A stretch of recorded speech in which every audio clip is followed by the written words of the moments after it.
Well, hello everybody and welcome along to this video. Mr. Johnson teaches Charge of the Light Brigade revision.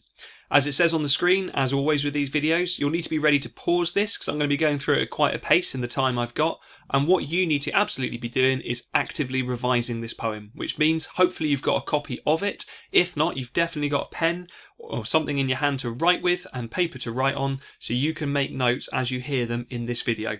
With that in mind, what you also want to do is make sure you've got a copy of the poem, as I've just said. You can find it quite simply. If you search for Charge of the Light Brigade and Tennyson, you'll find a copy. BBC Bitesize is a website I'm going to keep referring to throughout this. I'm sure you're familiar with BBC Bitesize as a revision website.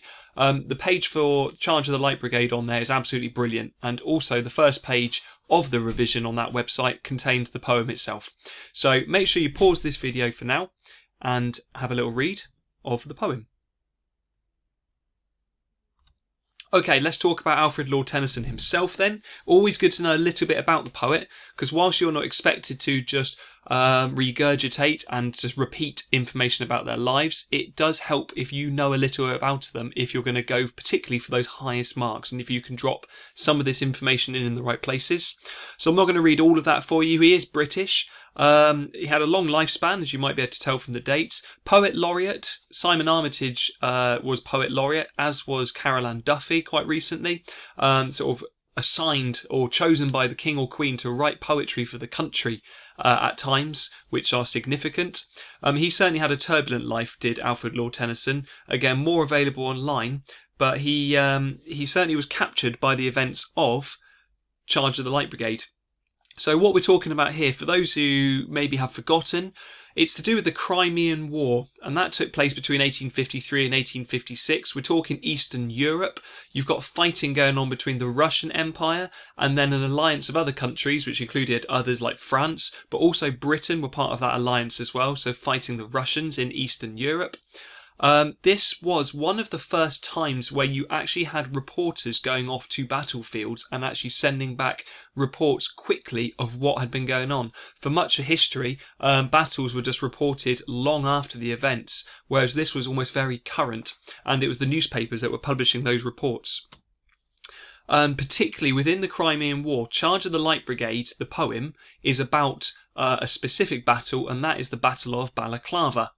To summarise, as it says on the screen there was an order given to the Light Brigade, which is a battalion of men, but that order was misunderstood. And what happened was you had 600 cavalry men, so those are men riding on horseback with their swords, and they charged into a valley, and that valley was surrounded by Russian guns to their left, to their right, and in front of them.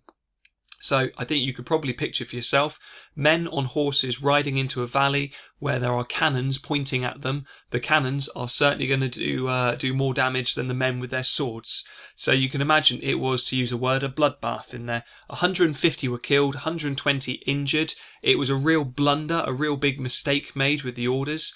And it was reported in the Times. So these reports I told you about, newspaper reports, it went into one of the newspapers. It caused a massive public reaction. People really were sort of swept up by this event, including Alfred Lord Tennyson, who then wrote the poem Charge of the Light Brigade in response to that, and that is the poem which you are reading and studying for your GCSE. So what you need to do, if you haven't done so recently, you need to just pause this video now and actually reread the poem to yourself, otherwise this video isn't going to be very much use to you. If you want to hear it read to you, then the link is available there. Quite simply Google BBC Bitesize Charge of the Light Brigade, and under the video section of that page you'll find a reading of it. So I'm going to pause now and let you pause so you can read that poem,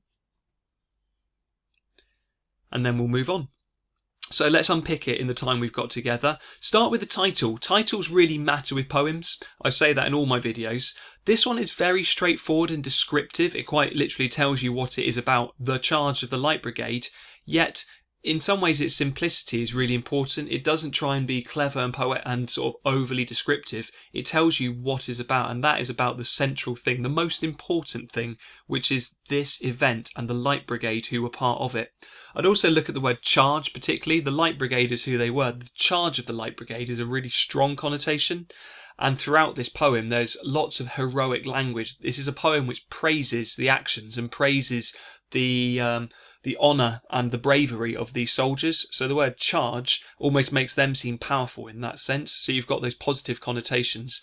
Remember, be writing these things down and pausing the video when you need to. The structure. Now, poems are importantly structured. This one is no different to that. It's almost like a ballad. And for those unfamiliar with what a ballad is, it's a certain type of poetry. It's almost a narrative poem, which means it's almost like a storytelling poem, really. And ballads were written to be read aloud. So unlike some poetry, which might be written just to be read on your own, it was certainly read to be performed. It's got some very strong rhythms in it. It's got patterns of rhyme here and there as well. Loads and loads of repetition. That's part of the structure as well. That repeating structure, emphasizing, is a really good word to use when you're analysing repetition and why writers might use repetition. So by repeating something, the writer is trying to emphasize it. They're trying to make it stand out and stick in your minds, and we will see in a minute there's lots of repetition in this poem. But also, interestingly, the line structures. So if you look at those stanzas on each page, you will see that there are certain lengths of lines, and there are bigger and smaller, and they're almost mirrored throughout the poem as well, so each stanza doing the same. And you could argue, like it says on my slide there, or suggest, that it's almost mirroring the soldiers in formation as they're lined up on the battlefield ready to charge. The different lengths of lines would have been reflecting what the soldiers were like in their pattern ready to strike. And also the fact that there are 6 stanzas, and this is about the 600 in the Light Brigade, so there's no chance or no fluke there. 6 stanzas, you've got 1 stanza for each of the 100 soldiers, and this is almost a tribute, would be another really good word to have written down on your notes here. This poem almost acts like a tribute for the soldiers, and that structure is something which mirrors that. And I'll just say now as well that structure is something that not enough students write about.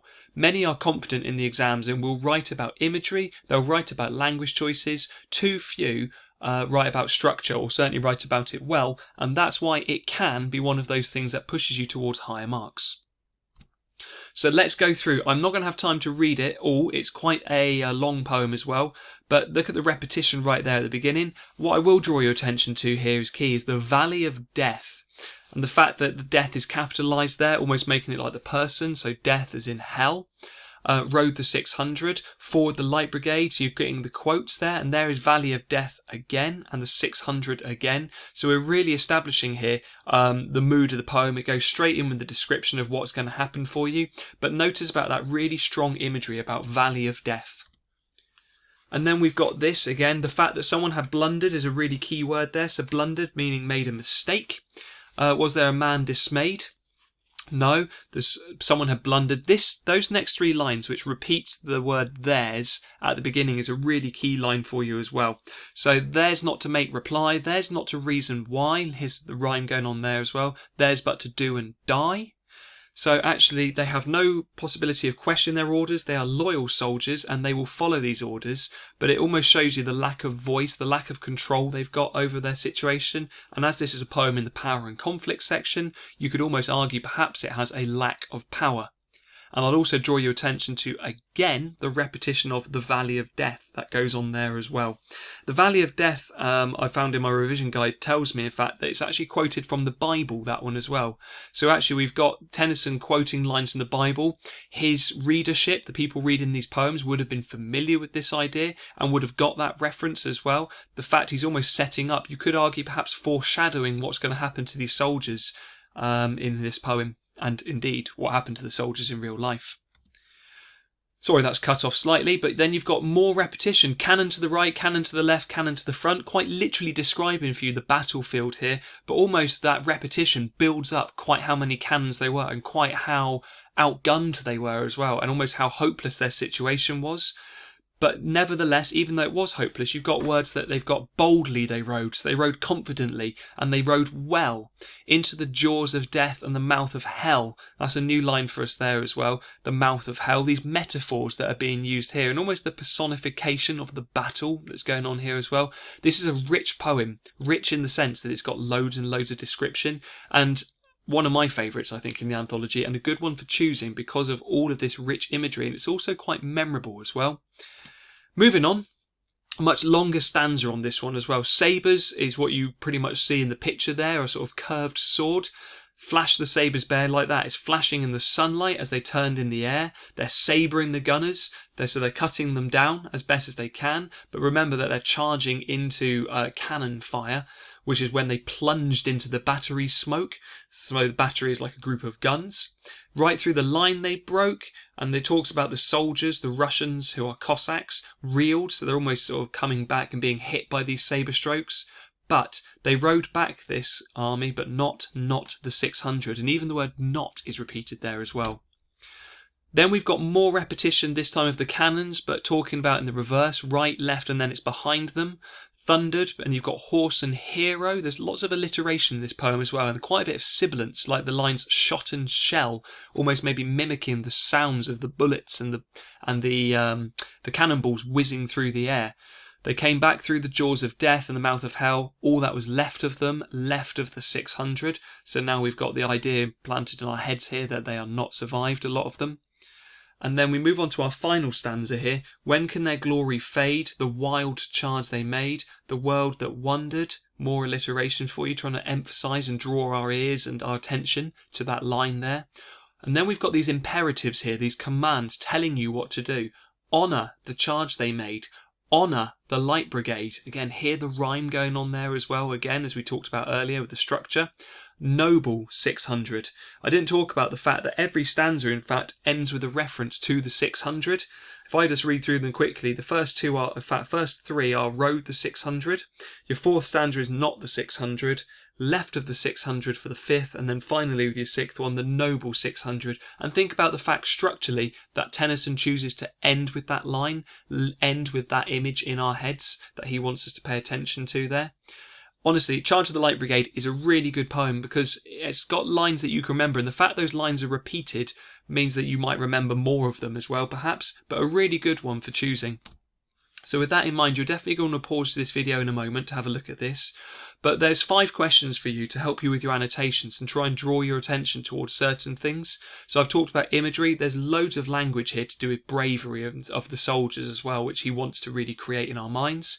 Talk about the structure. I never mentioned the rhythm. Certainly the first few lines, the half a league, half a league, half a league onwards, have got 3 beats in them, almost mimicking the that you would get with horses charging as well. So that's a very deliberate decision towards the first stanza. I won't read through the rest of them, I haven't got time to, but certainly the last one, the message of this, think about what Tennyson is trying to show us about the bravery of these soldiers. Final thing for me, really good. Revision is meant to be active and having a go at. So here's what I'd like you to do next. And it's look at that question. How does Tennyson present the effect of war on soldiers? How should be a trigger word for you, telling you what methods. So read for that word how. What methods does Tennyson use, that should say, use to present the effect of war on soldiers? That is a question which has come up in the past, the effect of war. I think it was with a different poem. So think about the effect of war, quite literally what's happened to these soldiers, but the fact you've also got the bravery of soldiers. So he's presenting the effect of war. Yes, it's actually killing some of these soldiers. They're fighting well, but it also makes them seem very brave. I've said in the middle of that little box there, focus on the repetition would be my first point of call for this writing, but also the powerful imagery that he creates, you know, mouth of hell, jaws of death, and also the verbs as well. You've got stormed, rode, flashed. There's lots of very strong and powerful language choices going on there. I'm going to flash up on my next slide the final thing I want to show you in this video today, which is a model paragraph, which, if I'll show you now, a model paragraph which contains some sentence starters there as well. So your blue is your point. It also contains me picking out a method that's been used by Lord Tennyson there. The green bit is the effect. No, it's not. It's a complete lie. The green bit is the evidence. So I've tried to embed my quotes again, as I would always encourage you to do. The analysis is the red bit, and that is always much bigger. I'm trying to choose keywords from the quote I've chosen and trying to talk about what effect those have. I've also, in that example, tried to add in an extra idea which might tip my answer towards the higher marks. Finally, in purple, I've talked about the writer's message, so the effect on the reader. And again, use those sentence starters when you're writing your answer, please. Above all, don't forget to go to BBC Bitesize to read some more or use your revision guides, and there's other stuff on YouTube as well. Other than that, I wish you the absolute best of luck when it comes to your exams, and get revising. Thank you very much.